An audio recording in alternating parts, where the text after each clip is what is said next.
Yung mga pusa guys, libing ko yung anak nilang namatay. Very, maybe concerned sila sa anak. Ito yung mama. Ayun yung mama pala. So,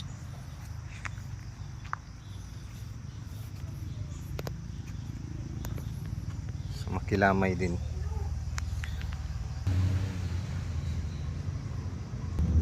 So ito na yung kitten na namatay.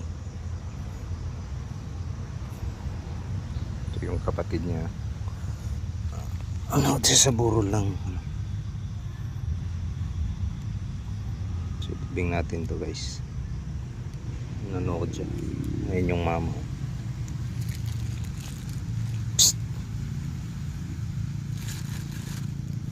So yan na.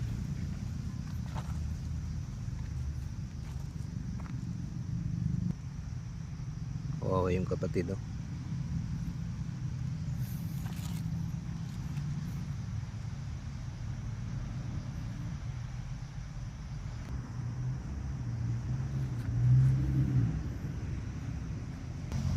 So yan yun, si Mother Cat nagpatulong kasi nailibing yung anak niya. So kawawa siya no. Ito yung family ng cat. Mother Cat, nalibing na yung anak mo.